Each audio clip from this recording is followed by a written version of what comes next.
Hello, it is the Survivor Series post show here at Post Wrestling. I am John Pollock, joined by Wai Ting. Hello, Wai. Hey, John, how you doing? I'm doing well. It's 11:41 p.m. I miss those 2020 pay-per-views where we would have been starting this maybe an hour and a half ago. Yeah, has that changed? Well, this was a fairly lengthy show. Like what have they been averaging recently? I mean, they've been longer since they've been back with crowds. We're Right. It's also the later start time now. We're starting at 8 as opposed to 7 with the main show. So Right. that goes into all of it. But we've got a whole show to talk about from the Barclays Center tonight, which, in terms of just physical bodies in this arena, I mean, it looked full by the end. Like they did have, I think, a big pickup the last over the past week, but this was a very, at least numbers-wise, very strong crowd.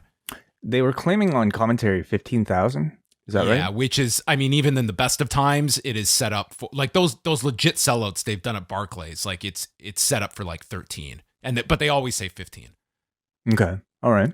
Okay. So yeah, anyway. It sounded like a healthy crowd tonight. They're back there, same arena tomorrow night, which has not been the idea of going back to back nights has not been the big success it has been in years past, where they have done sometimes more than 2 nights in a row at Barclays Center. They did, 3, maybe even sometimes 4 back in the SmackDown days on Tuesdays, I think. Well, they gave some big teases tonight for something to come tomorrow, so we'll see if that drives up any interest. That is my only explanation for it all. This was a very, this show, we knew ahead of time, like, Rock is filming, like, in Australia. Like, that had been the story that was out there. And tonight's show, I definitely question, like, the structuring of this show, like, everything they did on this show that was just driving that crowd to believe that this man was going to be showing up at the end of the night. Absolutely. And if not tonight, then tomorrow with this Cleopatra's egg mystery. So, I definitely don't think it was unintentional. I cannot imagine it. Of course, it was not unintentional. It's just everything was driven to expect that I feel like it impacted like the crowd in this main event that were just like silent for the first half of it up until the rock bottom spot. And then you've got the crowd chanting Rocky. I'm surprised the crowd did not seem more kind of deflated by the end with the way the show ended, because if you were in that arena, I don't care how much in line you are with all the news and everything, you had to be believing that something happened, that there's no way this show has totally been structured around this one person showing up. Yeah, it's, like you mentioned the guy's name enough. You show these little video packages throughout the show enough times. You even, did spots, he did the egg deal. I mean, all of this stuff. Vince showing up and bringing Roman in specifically to mention his cousin. And even on commentary, really, it felt more than simply a cross promotion for Red Notice. But it could have just been that. It could be. I mean, as far as I know, he's in Australia, which would make it quite difficult if you were unable to get to this show because you're in Australia, but could somehow make it to Monday. But I mean, we will see in the next 24 hours. So, Wai, when you sat down tonight at whatever time it was, how did you feel? Like in terms of excitement for the show? Just like what where was your interest level as the show was staring you at the face and you were looking at your next 4 hours dedicated to the Survivor Series? Was that a good proposition? This is prying you away from Succession. How did you feel? The build has been awful for this. It's either been awful or non-existent, maybe with the exception of Charlotte versus Becky Lynch. I think this week, and especially like the some of the interviews that were done outside of WWE programming, like I do think that struck a chord with people. And honestly, I said it on Friday, I thought the video package, which they replayed tonight, was phenomenal. I thought it was really, really well done video package. Yeah. I mean, I still think there is like an air of excitement around one of the big 4 shows happening. I put no value in any of this kind of brand supremacy stuff, which I don't even think they have been lately. compared to previous years. It wasn't even a thing tonight. Like, you did have the, like, yes, it's Raw versus SmackDown, but they made no big deal about the numbers. I mean, it was over by midway through the show. It's not even, like, it wasn't even a big thing. Like, there's no big celebration for Raw. It's kind of just there. It's not even a focused part of the broadcast. Yeah. So my excitement going in, I think, was pretty much like this was another WWE pay-per-view. Not necessarily one I was all that curious about to see the results of, besides maybe how they would, work in some work shoot elements with the Charlotte Becky stuff. But beyond that, it just kind of felt like another show to me. What about you? I mean, I was the same. I can't say I was sitting down. Look, I was looking forward to the Charlotte Becky match, and Reigns and Big E to a degree. I mean, it was really a 2-match show for me going in, and I'll say coming out of it. We'll get into it, but I think certainly this, I would say almost 1-match show for me with like Flair and Becky that I assumed was going to be a very good match, and it turned out to be. We had the kickoff show with our entire panel here, including Booker T and Jerry Lawler, Kayla, Kevin Patrick, and Peter Rosenberg. There was almost nothing to this. Sasha Banks gave a speech to the team, couldn't remember Shotzi's name because they're feuding. And we go to Shinsuke Nakamura and Damian Priest. And Rick Boogs would constantly play the electric guitar to distract Damian Priest. And it got to the point where Damian Priest yelled, "This is your last warning." And Rick Boogs did not take this to heart. So he continued. Pat McAfee was on commentary. They mixed up commentary throughout the night with the Raw and SmackDown teams. But on this particular match, Pat McAfee is calling a Damian Priest match. And he had so many questions about this guy. I thought Pat McAfee is either just a tremendous SmackDown homer, or this guy has never watched Raw. And I could totally buy that he does not watch Raw, because he didn't seem to have any idea about Damian Priest. Perhaps, yeah. I mean, it kind of fits in with the character too on this show. I will say, like, Pat McAfee's commentating style is either completely obnoxious and aggravating, or completely lovable, depending on how you view it. But I will say, on a show like this, where you have to kind of play up the brand rivalry, I thought he was actually perfect, for this type of show. His tone certainly worked. I think it really could have helped if kind of Graves was coming back equally. It almost felt like the others were like, yeah, dude, calm down. It doesn't matter. Like, that was kind of it. Like, Pat McAfee was the only one invested in this. Yeah. Which I thought going in was going to be a plus, but I think he needed more so people to bounce off of and get that Raw counterpart. And it just felt the others all played a neutral role. Right. Yeah. So the Kinshasa gets stopped with a chokeslam, Nakamura stops a reckoning, and Priest goes to the Go-Go Plata when Boogs plays for the last time. This gives Nakamura the ability to break free of the Go-Go Plata. If only Takanori Gomi had Rick Boogs in his corner for the Nick Diaz fight to get out of that Go-Go Plata. Priest goes after Boogs and in the process destroys the electric guitar, which got the only reaction in this match. And then Damian snaps. He's Ken Shamrock in 97, and he strikes Nakamura with the broken guitar, and he is disqualified in 9 minutes and 25 seconds. Welcome to the Survivor Series. And this was like the opposite of that incredible Leonard Garcia Korean Zombie fight that everyone raved about as like the greatest fight you could put on the prelims to sell people on the pay-per-view. This was the complete opposite. I thought this sucked. This was not even a good match before the crappy finish that you got at the end, but we're starting things off with one of SmackDown's 2 victories coming by way of disqualification from a broken guitar.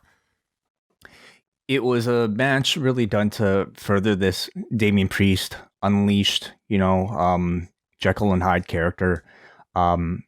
And beyond that, not much else, like Nakamura and Boogs don't have any sort of character or any sort of gimmick beyond here's a guy who plays guitar in between this wrestler's matches. And somehow this is like a babyface gimmick. It is awful. It's just absolutely awful. But I suppose as a way to tie it into this Priest thing was maybe the most kind of creative usage of this horrible Nakamura gimmick that they could come up with. But beyond that, it to me is a state of like, how meaningless these mid-tier titles are and have always been. You know, again, if you asked me who these champions were a week prior to this match being announced, I wouldn't be able to tell you. And this was an otherwise pretty throwaway match that I can't see convincing anybody to check this show out if they haven't already. The crowd booed the finish, and I disliked it at the time. By the end of the show, I hated it because at the very least, I said, okay, they've got to have Nakamura win so that we have the numbers balancing each other out, and they don't want to beat Damian Priest. It's lazy, but okay, that's the position they're in. By the end of this, why? Like, why couldn't Priest have just won this thing outright and then destroyed the guitar after? We could have just done the story that SmackDown totally flops, which is the story, and Reigns is the one that wins the big match, and he is the relevant one on SmackDown.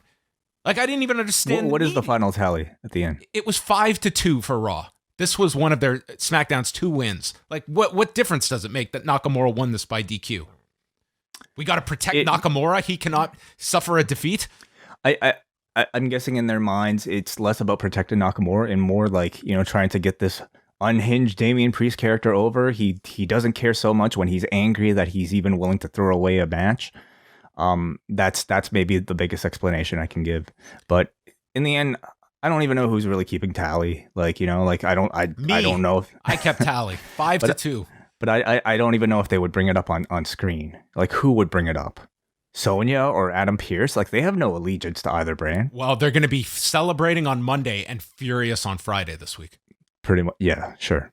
Yeah. This was a very, very disappointing match, I thought. So Kevin Owens came to the panel. He said he wants to redeem himself tonight after his recent actions. And then a limousine pulls up. Vince McMahon gets out of the limo, and he is carrying Cleopatra's egg. Now, I didn't realize that I had to watch Red Notice in order to understand this pay-per-view. Red Notice is canon in the WWE. Oh, no, it's not actually. He informs us later that this was not a prop from the film, but the real Cleopatra's egg. It's the real one. Yeah, it's a $100 million egg, which could have, he could have sold this egg and retained a lot of performers over the last 2 years. And that was the start of our Red Notice involvement. Now, I know everyone is going to just groan at all this. I mean, we have to get used to all of this stuff because, dude, that zombie tie-in last year, they made a ton of money off that. And I promise you, tonight was a very profitable night for this company between Red Notice and Pizza Hut. And Capital One, DraftKings. Like, the amount of commercials that we saw involving WWE talent on the show felt like it was a different level. And I suppose you can consider all of that a sign of success. You know, like, to me, like, you as the viewer can absolutely complain about how it is presented to you. We have seen clever integration, and then we have also. I wouldn't even say like the Red Notice stuff was like overbearing. This egg thing was a little ridiculous, but it is designed to set up all of the talent from Raw and SmackDown. Have we seen clever integration on this show? I was talking more so about AEW because they have integrated some stuff more interesting than we have gotten here with zombies and the like. Right.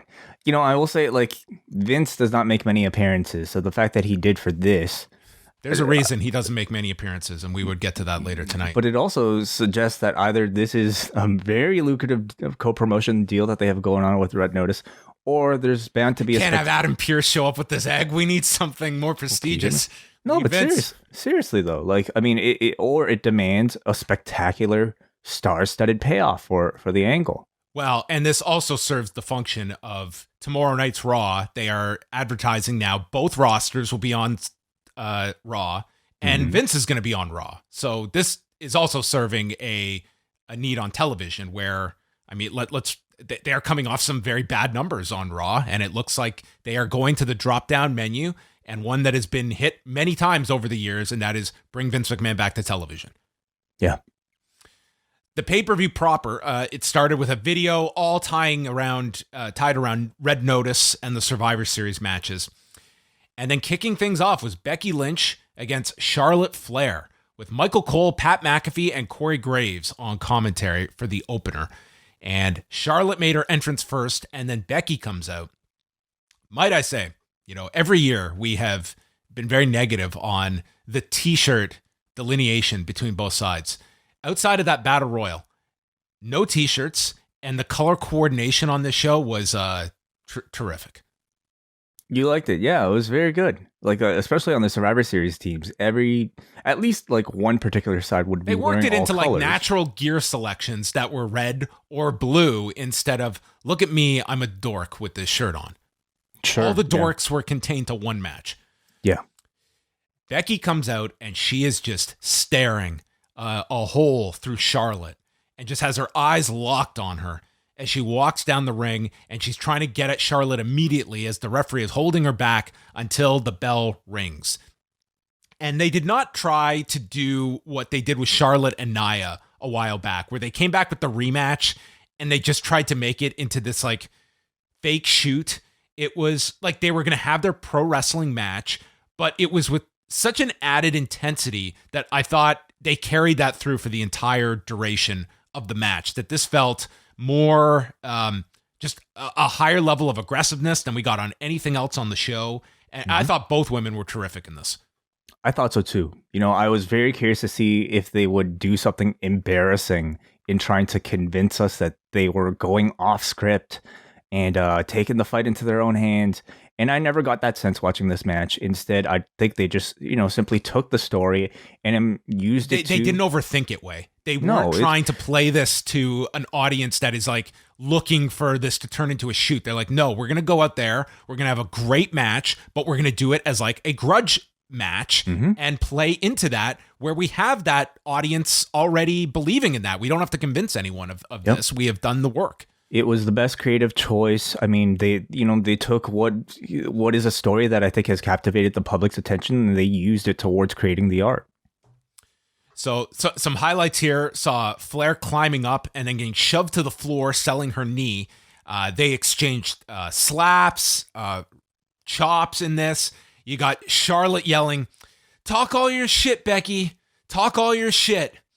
And there's a great story in John Moxley's book about being called to the production truck and being informed that he had said "fuck" on the broadcast and had to apologize to Kevin Dunn. And this became quite the ordeal about the horror of swearing on a broadcast. And Charlotte has kind of made this kind of her calling card of late. I mean, obviously, shit is no longer on the banned list of words. That's true. That is true. Fuck. Fuck, though. I mean, on pay-per-view, she maybe could have gotten away with it.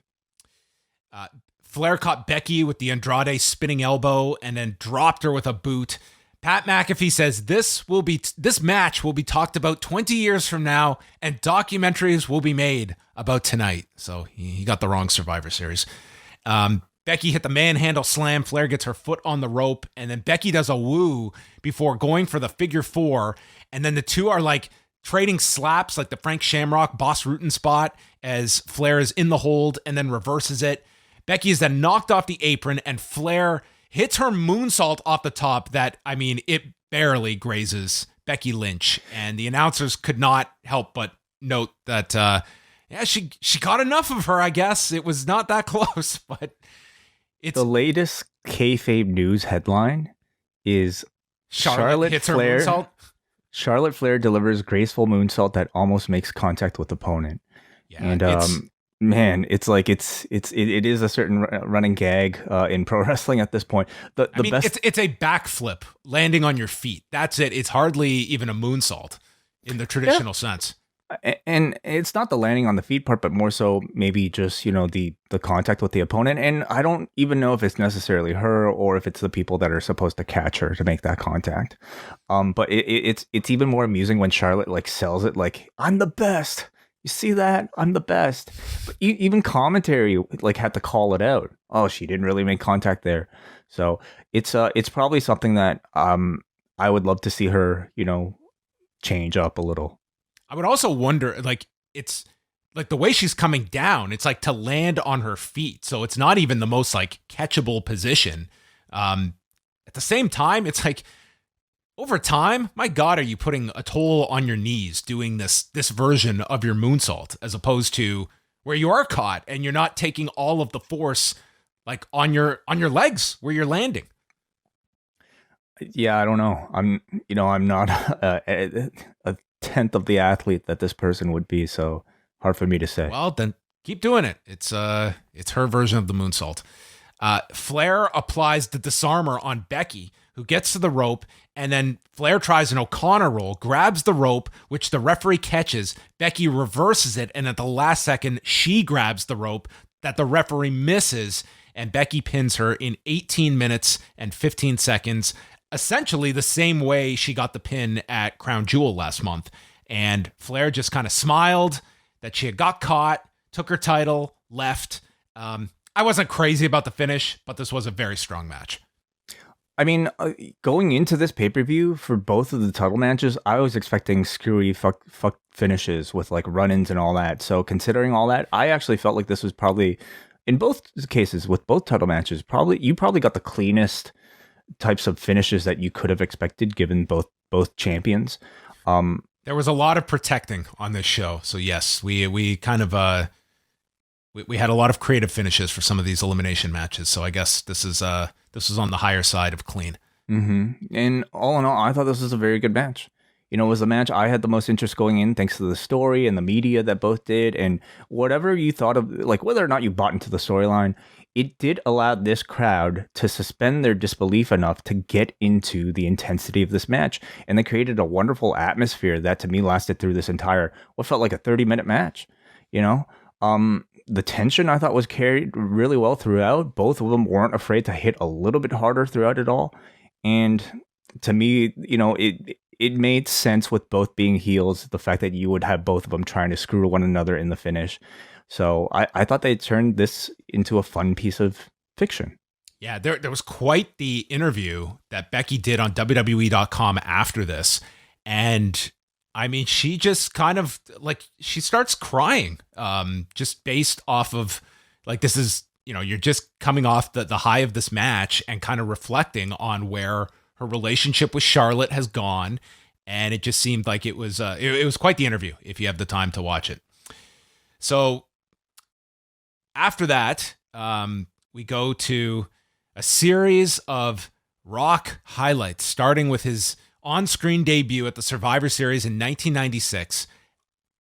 I've been a big stickler for this. There's no, when it comes to anniversaries, there's no lower point in pro wrestling history than the 25th anniversary of WrestleMania, as it was marketed in 2009, taking place at the 24th anniversary of WrestleMania. But they have come a long way, and this was the 25th anniversary of The Rock's debut at the Survivor Series this month, from 1996 to 2021. So they have learned anniversaries after all this time, and I do feel the need to applaud them for making this very, very basic, this basic step in logic, math skills, that here we are to celebrate the 25th anniversary.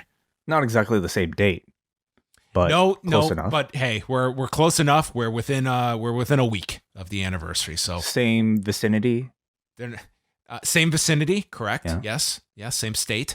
Not off by an entire year, so that's good. Sure. Men's Survivor Series match. Team Raw, Seth Rollins, Kevin Owens, Finn Balor, Bobby Lashley, and Austin Theory against SmackDown's Drew McIntyre, Jeff Hardy, Happy Corbin, King Woods, and Sheamus. Pat McAfee is saying there is a year's worth of bragging rights at stake. It's not just about ratings that you talk about. It's how you perform at the Survivor Series two-way. I would love to see them brag about ratings. Like just a segment each week of like them trash talking each other about who did the better Prime demo. I don't give a shit that you guys went 5-2. Look at our 18-49 Friday nights. You bitches on cable. Call us up when you want a real audience. Yeah, shut up. You guys couldn't even beat the Bunny in a head-to-head commercial-free match. Amazing. These are this is next level trash talk. So, dude, I had to pinch myself at the beginning here because I never thought I would live to hear. This was a light chant. I don't want to like oversell this, but we got a chant of "Let's go SmackDown, let's go Raw." Dude, they were chanting, let's go SmackDown, let's go Raw. And then it kind of petered out. I imagine it was probably like 10 guys, but I could hear it. And it was astounding to me. I've never heard these chants in my life. So there you go. Well, some people have a preference for a day of the week. You know. The match begins and Kevin Owens walks out on his team and is immediately counted out. I hope this man gets a tremendous payoff for this pay-per-view. What a night's work for Owens. And this was great. I didn't dislike it. I mean, you know, like the setting it up in the pre-show by trying to say that this would be his opportunity to make it up to the Team Raw, and then instead swerving on them and furthering his heel character. I had no issue with it at all. If his match. Absence had greatly hindered this match, sure, you could complain about it.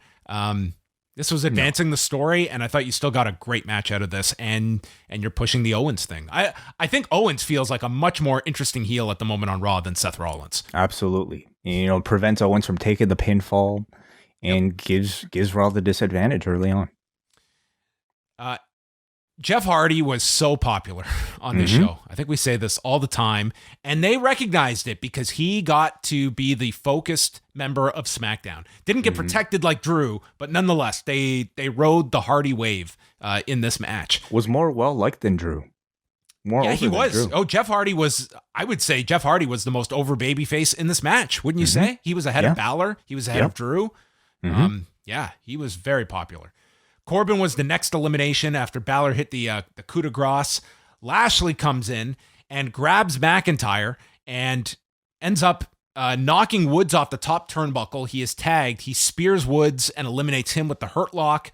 Balor and Rollins did some brief tag team spots together. And if this were a company that had any interest in tag teams, Balor and Rollins, they worked great together here as a babyface tag team for 2 minutes here with their sling blades. And then there was a dive spot by Rollins, and then Balor leaped over to send them both down to the ground.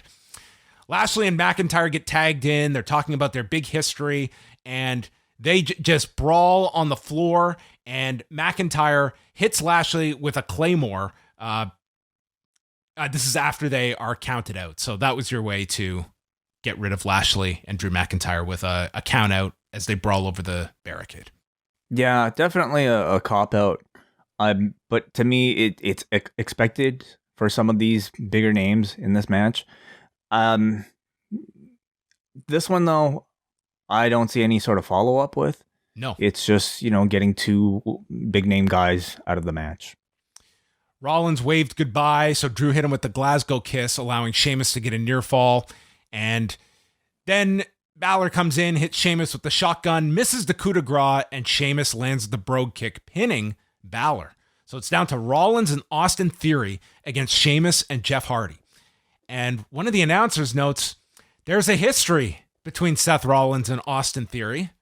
Which announcer said that? One of them. I don't know. Okay. I was more focused on, wait a minute. Is there a history between Seth Rollins and Austin Theory?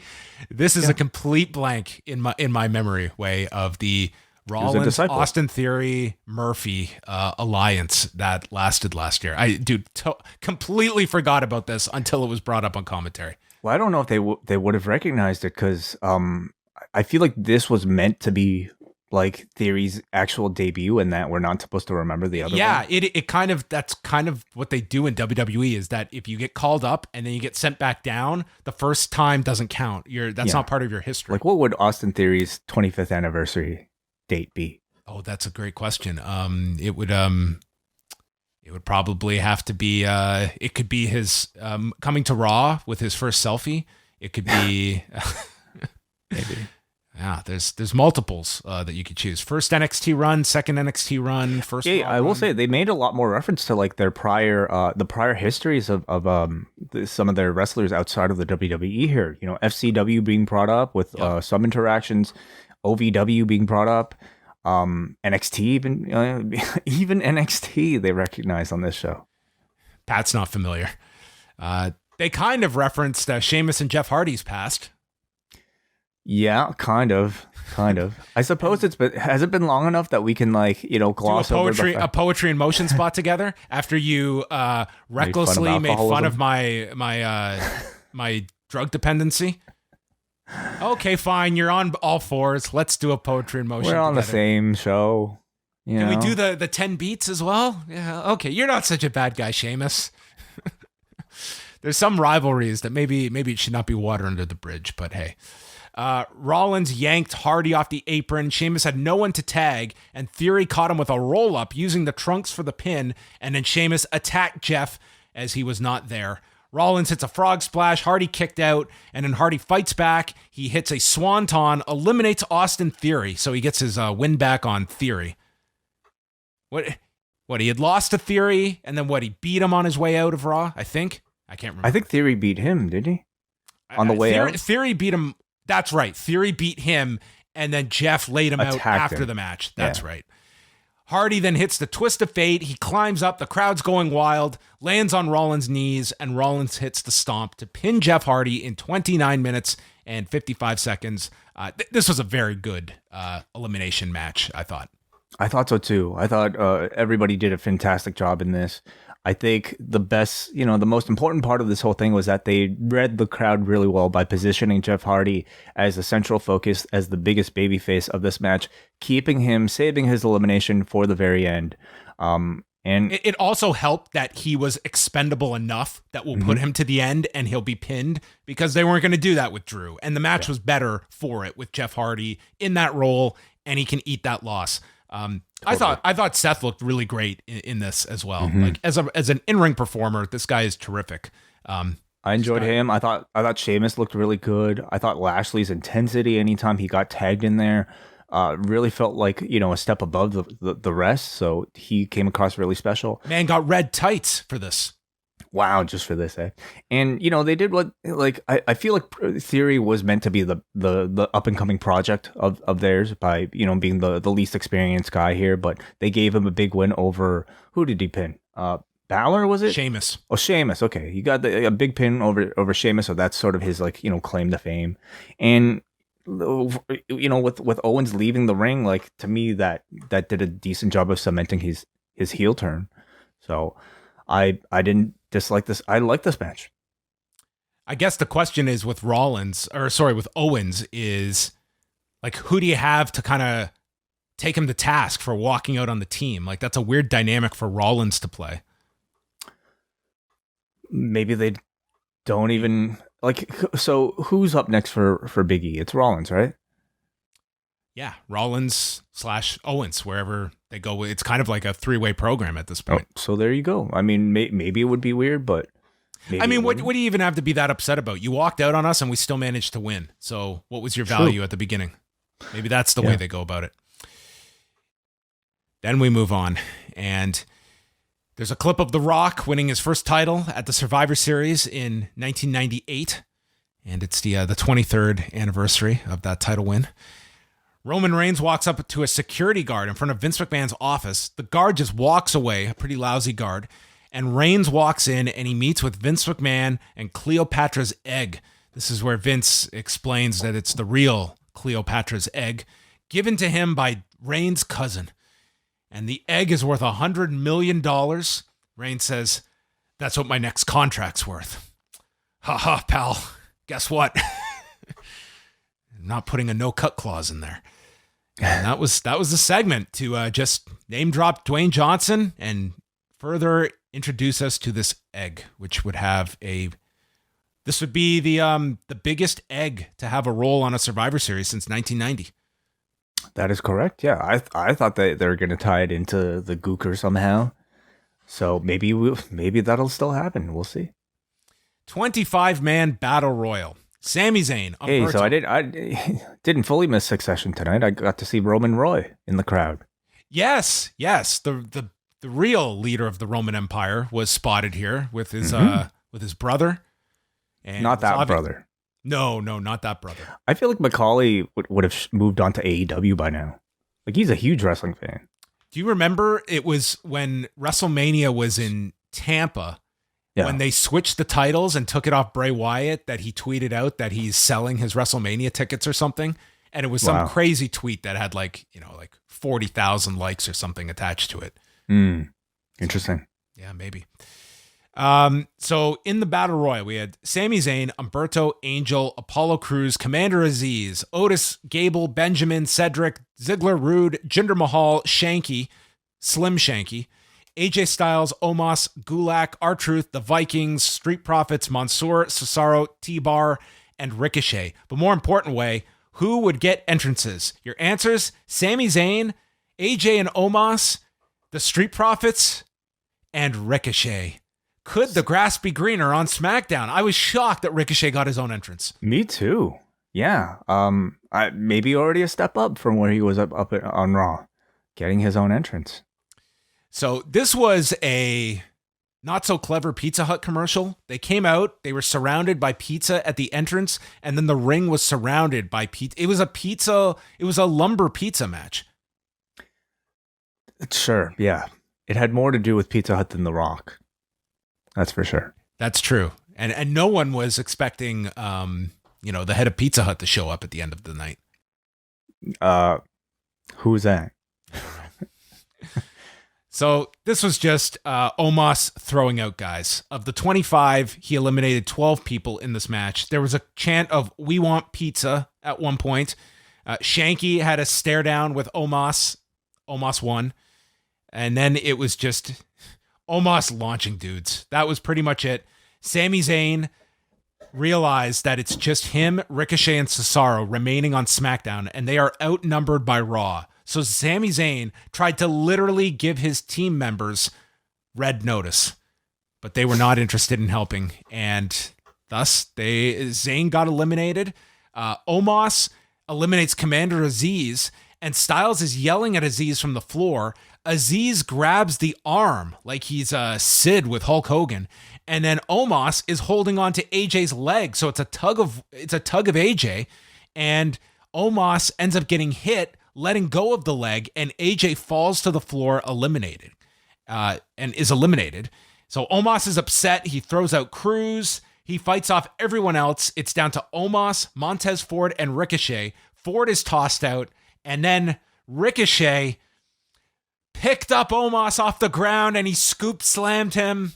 No, he was tossed out immediately. 10 minutes, 38 seconds. Omos wins, and that was it. It was, I think, pretty clear when they made the announcements of who was going to win this. They were not going to beat Omos in this battle royal. And I guess you planted a bit of a seed here with AJ if you want to explore that down the road. I suppose so. Yeah. But all in all, I mean, really just a way of building Omos. I thought it was really effective in doing that. Battle royals always are for Giants. And this was probably more effective than having another tag match with Omos or even a singles match with Omos. It played to his strengths. You can book around him. And it sold a lot of pizza. Well, those are the important things that we have to take into account when rating matches in 2021 is what effect did this have on Pizza Hut? I mean, how much revenue did it draw? Probably a fair amount. Mm-hmm. We got a clip of The Rock in the Royal Rumble in 2000, which he did not win. This was the Big Show win. Remember that they showed the video footage of when they screwed up the finish? So why did they show this? Someone didn't realize how this ended. The Rock was thrown over the top, and he was supposed to do the near elimination, but his feet hit the ground.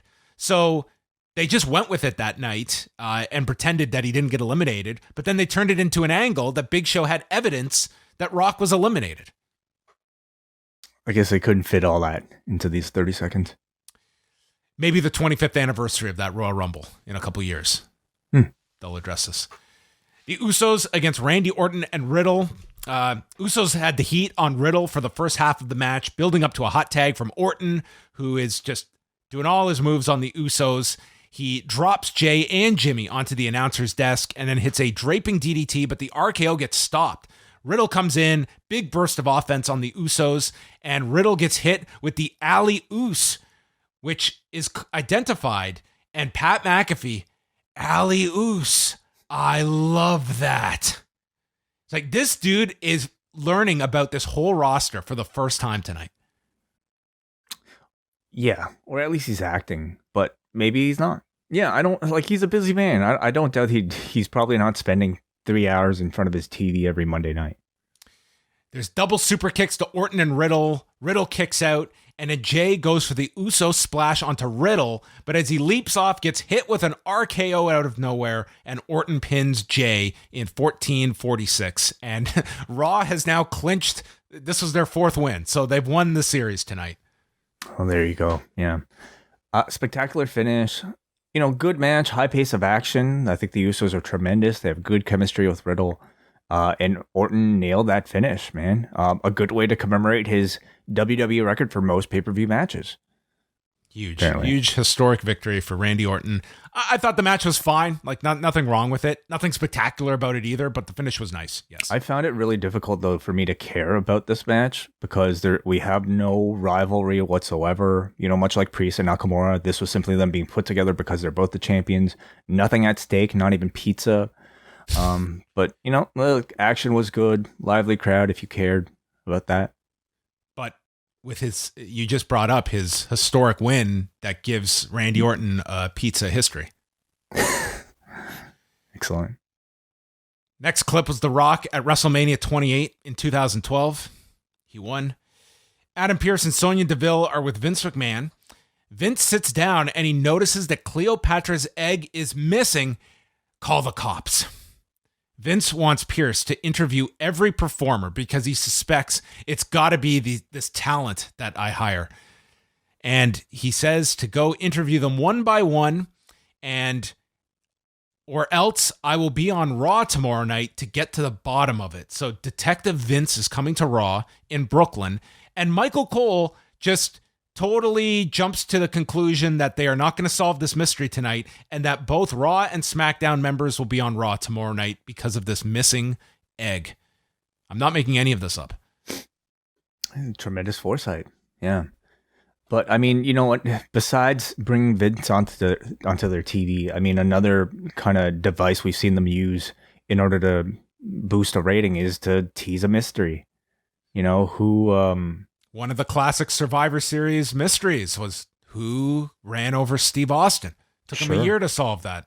Yeah. Who attacked Enzo? Like, remember that? Like that it's just, so who stole Vince McMahon's Cleopatra's egg? Oh, please tell me that when we find out the assailant, they admit, I did it for The Rock. Oh, wonderful. Would that be a big enough payoff? I wonder. Oh, it ties it all together. I don't know, but I don't even, do you think we'll have this mystery revealed tomorrow? Do you have any guesses who it could be?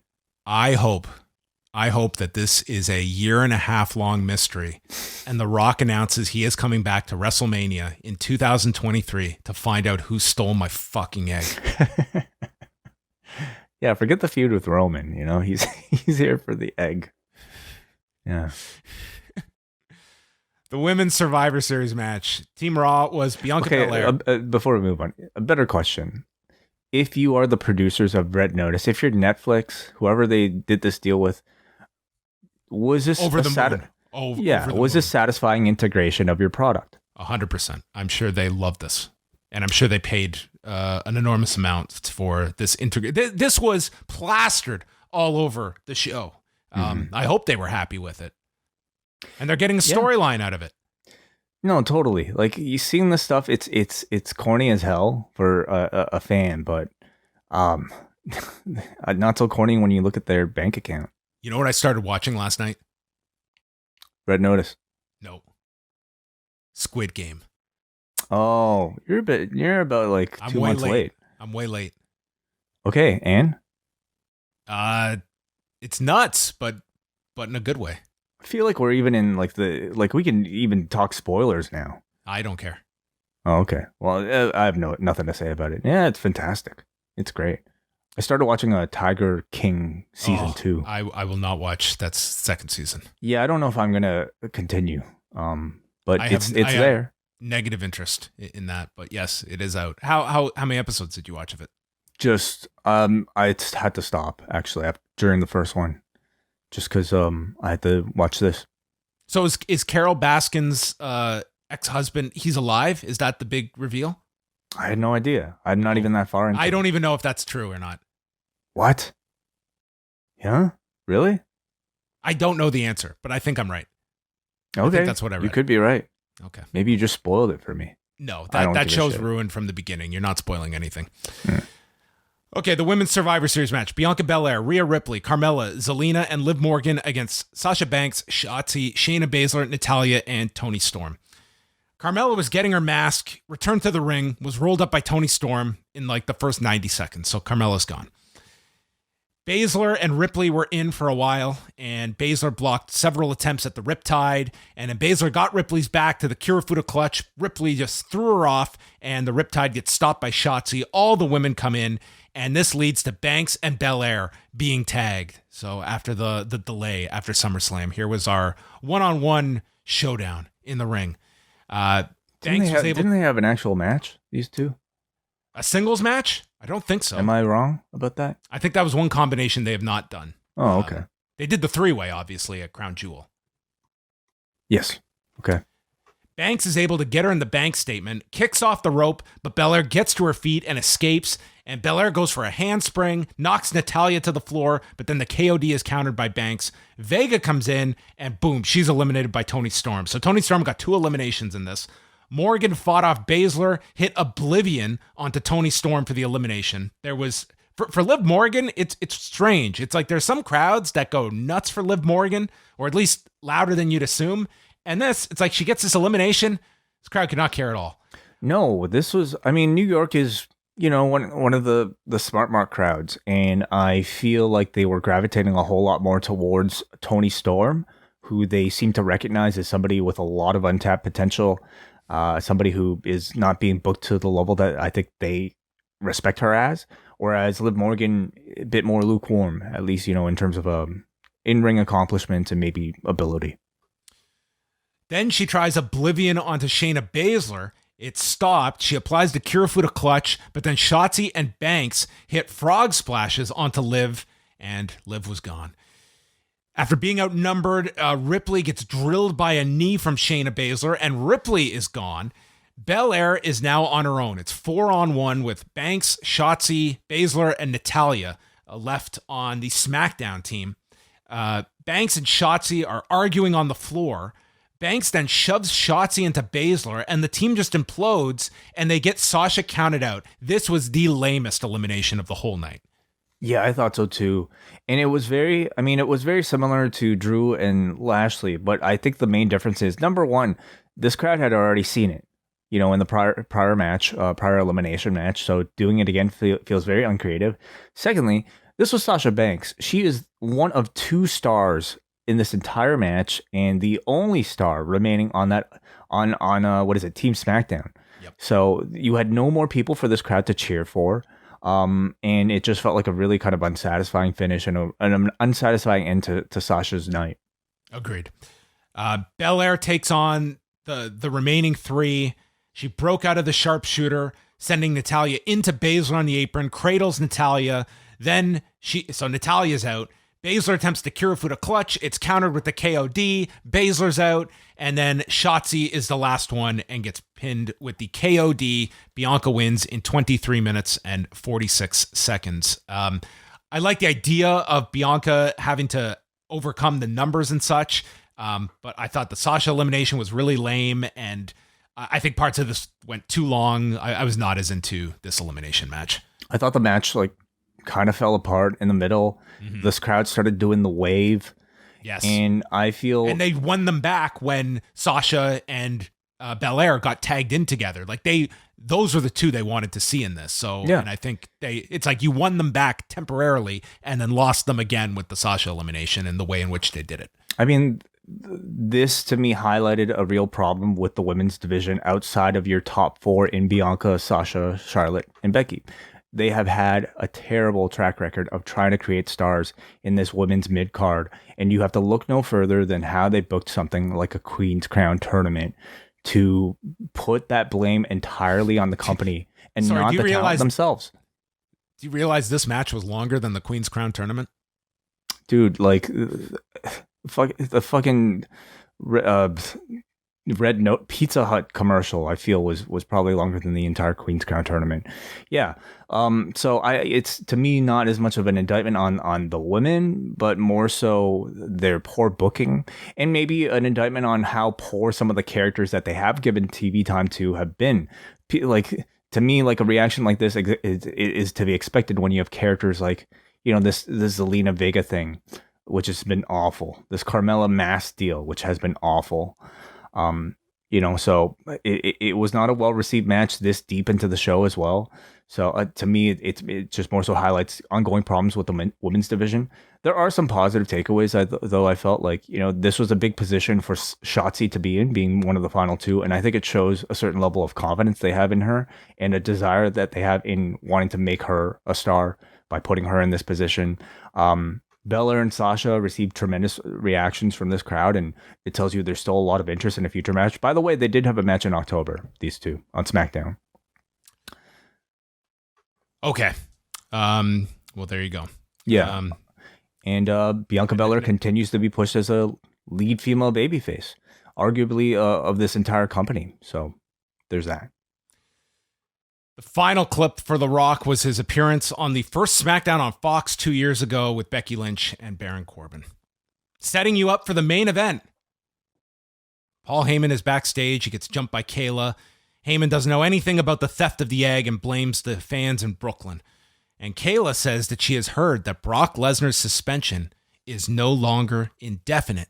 And Heyman gets very serious and saying she should speak with Adam Pearce. So I hope Brock can get a refund on that ticket that he has bought for the Staples Center /crypto.com arena, because that was the story. He was going to buy a ticket to come to SmackDown on December 10th.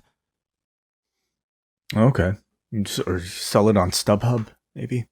Yeah, maybe he can go onto the secondary market with that ticket. Maybe even get a markup. Roman Reigns and Big E. You notice Nick Khan was in the front row?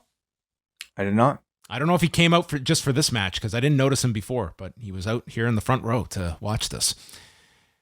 Reigns goes to the floor early on after Big E's getting the advantage, and Heyman is talking him up that this is his domain. What'd you think of Big E's outfit? It was very like Seinfeld inspired. Was it? I didn't notice. What was Seinfeld? I don't know the specifics. Everyone was commenting on it, though. I couldn't put it together. I wasn't like a huge Seinfeld viewer, so it kind of escaped me. I wasn't paying close attention. I don't know. I'm sorry. Well, the first half of this match, the crowd was not paying that much attention. It was a very like subdued crowd for a main event on a pay-per-view. Like, it just seemed like this was an audience that was either tired or they were convinced that The Rock was showing up and realized this is probably going to be a long match and we're not going to quite get into things. And then, if they were contemplating that potential cameo, Reigns gets out of a stretch muffler and hits a rock bottom as the crowd starts chanting Rocky. I don't know why you're doing this so late in the show after all of this, unless you just want to build up your audience's expectations for something you know you're not delivering tonight. Or they're trying to build expectations for tomorrow, which maybe felt more like the intent, if there was any. Well, Reigns hits Big E with 3 Superman. I'm looking at the Seinfeld gear right now. It's pretty funny. Reigns hits Big E with 3 Superman punches, but Big E gets to his feet and attempts the big ending. It gets stopped, and E does his crazy spear off the apron to the floor.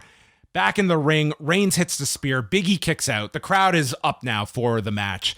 Reigns then applies a guillotine in the center. Reigns hoists him up for the big ending, but Reigns grabs the bottom rope. On the floor, Reigns injures his knee and then counters the big ending in the ring, clipping the knee, leading to a spear and a clean win for Roman Reigns in 21 minutes and 53 seconds. It was a much slower pace, but I feel like when you have a big main event, I feel the same way about Okada matches. I think when you have a big enough main event with, in this case, 2 champions facing each other, I think a slower pace is necessary and warranted.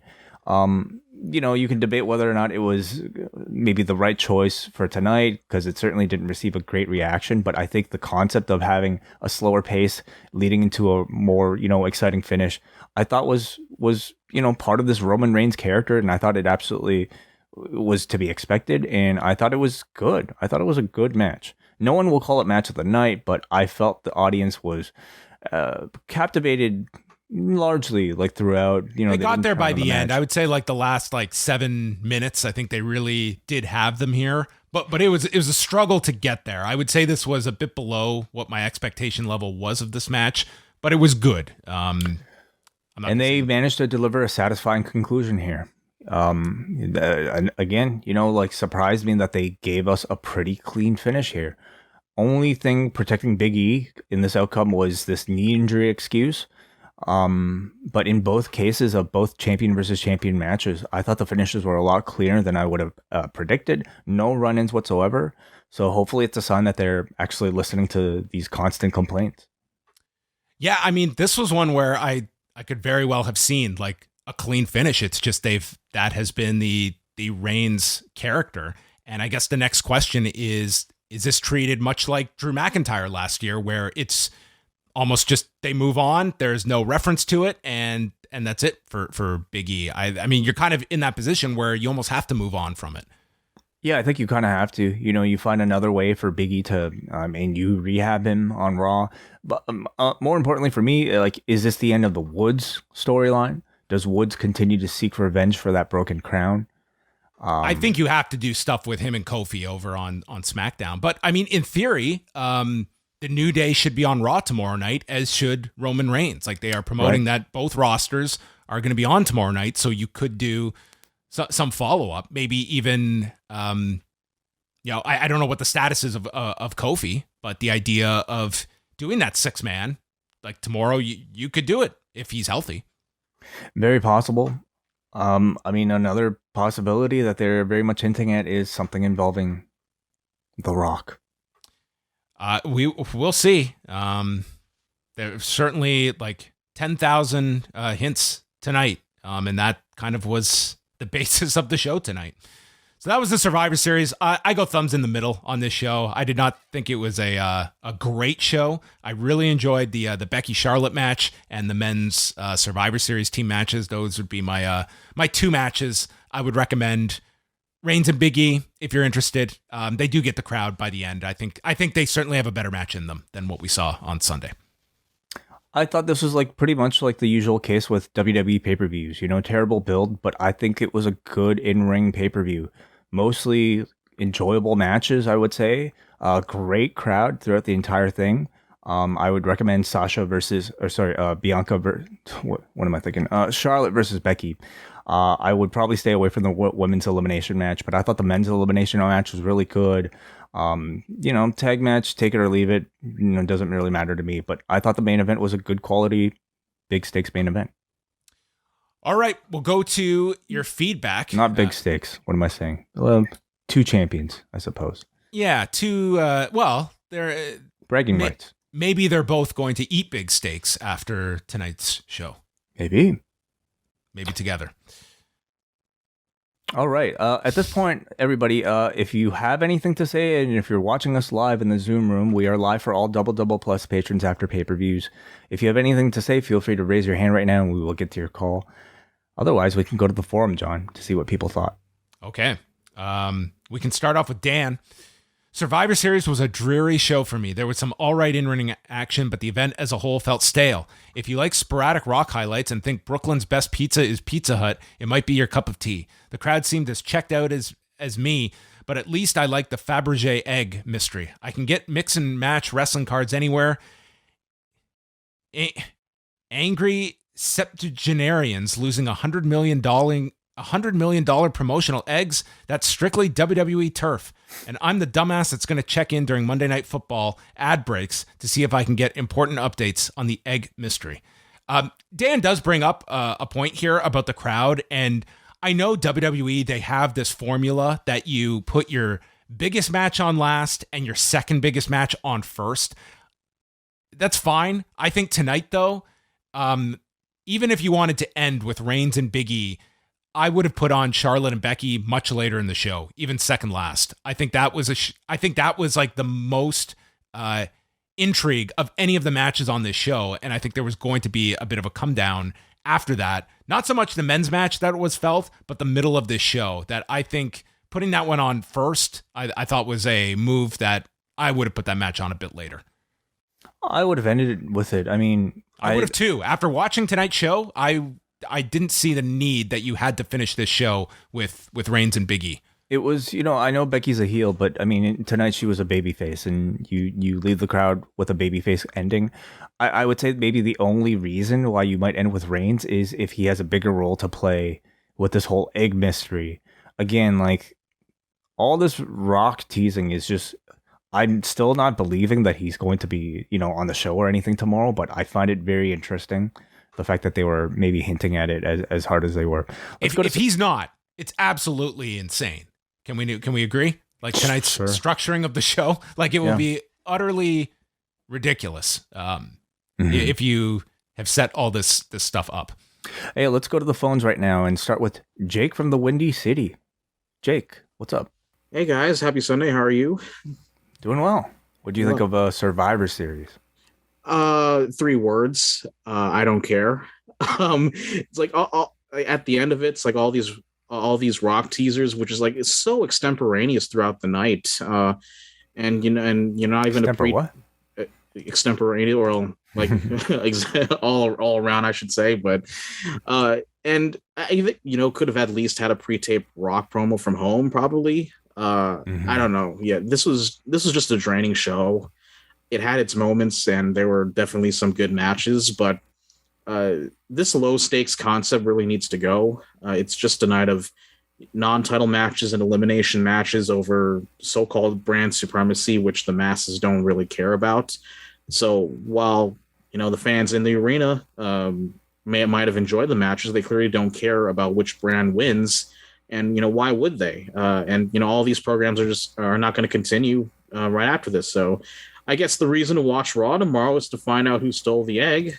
That's the long-term book I'm at least intrigued by. So, yeah, I don't know, but yeah, these pay-per-views, these WWE pay-per-views, they like, it's not always bad. I think the only problem is like the pacing, and this one was not really goodly paced compared to, well paced compared to AEW Full Gear.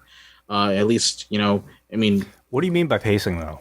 Well... Because I think some of the arguments coming out of Full Gear was that there was too much going on. Well, I might be in the minority of this, but I didn't really like all the long commercials and the long entrances, which totally the complete opposite of Full Gear. I mean, granted, yeah, I guess there should have been like an intermission, like at least like one intermission like they do for the New Japan shows for Full Gear.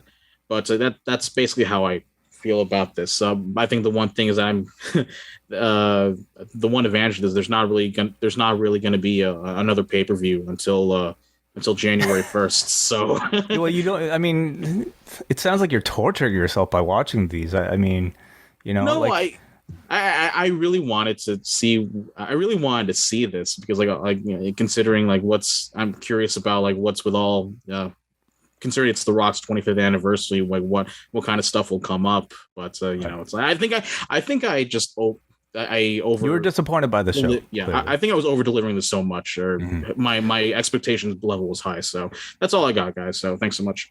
Thank you, Jake. Appreciate your thoughts. Let's go up next to Hansi.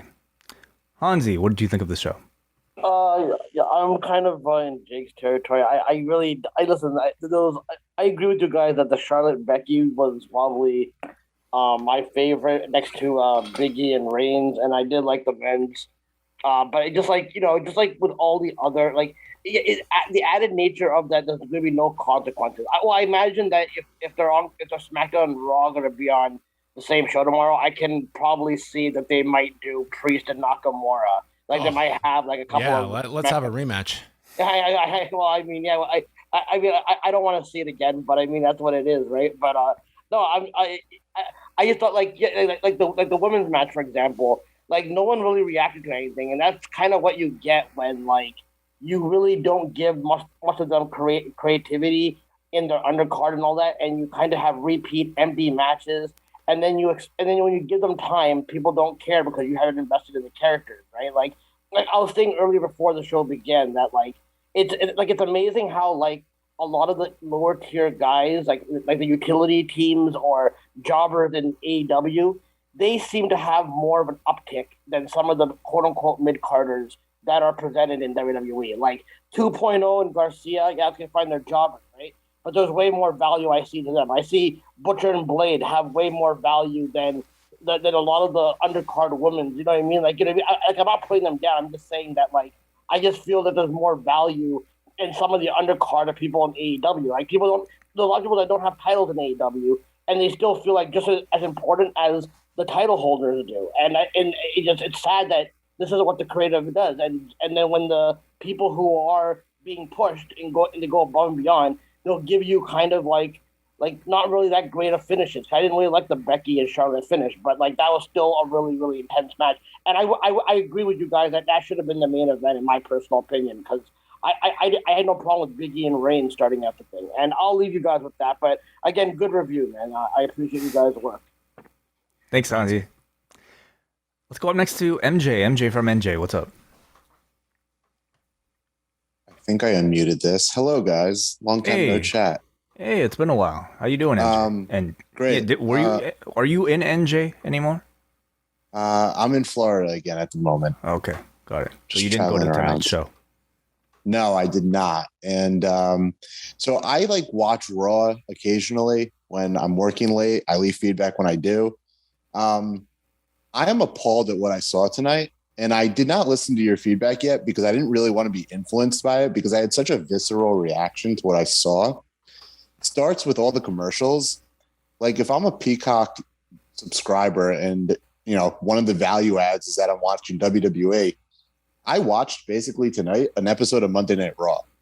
I know I didn't see a Xia Li promo because I was watching an AC Slater and Zach Morris commercial. Oh, they cut that out? Yeah, and then there was something towards the end that got cut out as well. I forget. Wait, so you're on the commercial tier, right? Like the tier yeah, with it must be the commercial tier. Yeah, I share it with a family member.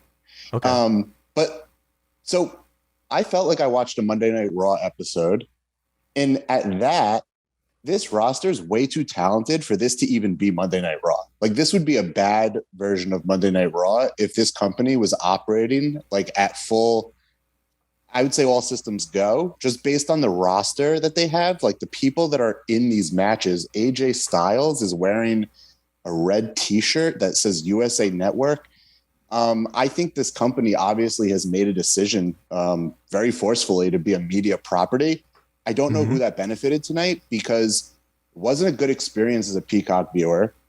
Fox and USA are reduced to like these 3 letters on the back of generic t-shirts on people that they're supposed to be, you know, marketing as superstars. Nothing felt like superstars on this show. The first match, the last match, I guess, but you know, there was no real build, no story. I don't know of any kind of consumer product that is not trying to figure out ways to continue to engage their fans and make their fans care about a show or about the, you know, the actors or the talent or the athletes or the participants in the contest. WWE did nothing to make us care. And they continuously do this to the point where then they release talent once they introduce them as if we're supposed to care, but then we don't. And I'm just like very skeptical as to where this goes because it's not a good consumer product. And I don't want to compare it to AEW, but if you look at like FS1 and what they've done with their Netflix series, and I spent 2 hours today listening to people talk about golf and like the new Premier Golf League and how they want to reimagine the consumer experience and the fan experience. They're all trying to figure out new ways to get consumers and fans for these rights deals that WWE thinks that they're getting. All I see is staleness and complacency, and you don't think they're going to you don't think they're going to get their rights deal or an increase in their rights deal next time? I think they will get whatever the market will give them, but they are not earning it. They are doing nothing to show that they are going out to acquire a new fan base or grow their fan base or frankly even retain their fan base. Think about how many listeners just aren't watching and are basically listening or living through or getting their WWE fix by you guys. And you guys are providing a great service, but like you guys are more of a draw than the product that they're putting on TV for a lot of hardcore fans. They'll get whatever the market rate is. It's like they still maintain like a very, very strong number that I would say, like, I think if you're somebody that is like, look at the number that are still watching Raw every Monday, SmackDown every Friday, it's not indicative of this massive revolt that people are leaving this show in droves. It's still enough that it is more than enough of what is considered successful today. We didn't get a chance to speak. I didn't get a chance to call in. I've been traveling a lot after that Friday night battle. And the thing that stuck out to me the most was not the rating AEW did in the comparison between the two. It was the attrition of how many weekly viewers, a 2-point-something million number of viewers on Fox every Friday, that like just disappeared. And obviously FS1's way different, but it's not a nothing network. And, you know, I do think to a degree, like, their numbers are healthy, but again, I will say that's market. It's like, that's what these kind of properties are going to do on these kind of networks. And, you know, if you just move it onto another network in the same time slot, there's a good chance the fans won't follow, which to me is like, you know, it's indicative of habitual viewing, or it's just the way the ratings are counted. But yeah, they'll continue to be very profitable. They're clearly making business strategies to do so. They have to. I've not been shy. I've dabbled as an investor in the company. I certainly was before the last rights deal. I felt way differently then. I felt like they were doing things to really go out on a limb by bringing in Rousey and Brock and the US, you know, just the idea that they were going to be able to put out these stars for a Fox lineup. You know, there's nothing now. I don't know what they do that really re-energizes the company. And they could start with creative because they have the talent there. You know, I'll leave. Yeah, that's. Thank you, MJ. Appreciate the call. Yeah. I feel like they will continue to do those things, like bringing in Ronda Rousey when she's available, or, you know, another star of the moment that'll occur when, like, I don't think there's anything different about the show we saw tonight versus anything we've seen over the past 3-4 years from this company. It's a show that is made to fulfill contracts and to, you know, make money. Like, if anybody should be happy about it, I suppose it should be the stockholders. You know, they've made a lot of money tonight through their various commercial. What is it? Capital One did something. DraftKings did the Pizza Hut shit. And it's all, you know, there is an argument to be said about like how many commercials is too much on a show that's supposed to be a pay-per-view. But this is a company very much run on their bottom line and how much money at the end of the quarter that they've generated from their various deals. Want to continue, John, or is it me? Jesse? Yes, why don't you go? We got a Jesse from the 6 who says, I don't think I've watched any WWE since SummerSlam, and this was a largely unpleasant experience. Maybe you guys are used to it, but I found all the camera cuts and zooms extremely disorienting and even uncomfortable. I don't know why Kevin Dunn thinks this is good television. I understand Roman Reigns is a good actor within a wrestling context, but I find his matches plotting and boring, which is unfortunate, considering that the entire promotion is built around him. I also thought of a lot of the wrestling tonight was sloppy and well below the level of AEW. Lastly, why was there so much filler on the show? It didn't have to be 3.5 hours, but there were so many ads, rock videos, and random mini documentary on Bobby Lashley for no reason. That is true. The Bobby Lashley thing kind of came out of nowhere. Yeah, but they had something about like Drew as well on this as well. Yeah, but the rest of it, I mean, was there? Was it promoting anything? Was there anything mentioned at the end? I wasn't paying attention to the like little bio pieces. I wasn't either. Like, and maybe that's why the pacing of the show didn't bother me so much, because it gave me chances to, like, you know, get a coffee or like other things, versus the nonstop pace. There's a happy medium. Like, I had more than enough time to like take breaks during this show, and I could just keep the show running and come back. Whereas last Saturday, dude, I was like sweating, like taking notes. So it's like I couldn't even get up off my seat. Like, there's got to be something in between of like a viewer experience. Yeah, and I mean, our opinion about that is strictly for us, you know, like it's nothing to do with the quality of the show. Everyone, yeah. But I hear it even from the audience, like from last week, that, you know, hey, like a bit of breathing room, a bit of pad to let previous segments kind of settle in is worthwhile. But as far as how many, like all the ads, I mean, again, they're collecting paychecks. Kate writes in, dare I say that this show laid an egg? I never seriously thought that The Rock was showing up, but they were talking about him so much, I felt like there was no way they could be so dense as to keep teasing what they could not deliver. When they mentioned Brock, I thought maybe he was the surprise instead, but nope. The upside is that they certainly, and by doing that promo with Heyman, I think they kind of like dangled that one out. That would have been much more believable, although I think that audience was kind of set on The Rock, just the way the show was structured. But anyway, Kate goes on to say the upside is that the company ended up hurting their own show. Big E and Roman had a very good match, but the crowd was clearly checked out for the first half, and there were even some Rocky chants. Putting Becky and Charlotte on in the main event spot and opening with one of the Survivor Series matches, which are supposedly the reason for the whole show, would have managed audience expectations much better and probably kept them more engaged. I very much doubt that I'll have any vivid memories of anything that happened tonight a month from now, but I doubt that WWE creative will either. Finally, we got a Dickie Bird who says, after watching tonight's show, my brain feels scrambled. The opening was a cracking match, but by the end it was a shell of itself. Dare I say some of these performers will be better off if AEW poaches them. 2 thumbs sunny side down. I see. He made it very egg thematic there. Well, this is exciting, Way. This egg mystery. I can't believe this is going to be our number one storyline. Will it be resolved on Monday? Will this be a multi-month mystery? It depends how long that co-promotional contract is. Well, so that's what we know for Raw tomorrow night. Both rosters present at the Barclays Center in Brooklyn. Vince McMahon presumably on the show to find out who stole his goddamn egg. And that's maybe it. We can't get Cleopatra. I don't know who else. I don't know. I have no idea. But that's your 3-hour tease for Raw on Monday night. Yep, there you go. And, no, we will not be back for a daily news update tomorrow because we're doing this show right now. So we will be back with our daily news updates on Tuesday, which we are doing throughout the month of November. And those will be available at youtube.com/postwrestling. Subscribe if you haven't already. Still trying to hit 10K before the end of the month. And if you want audio delivered directly to your phone, become a patron at postwrestlingcafe.com.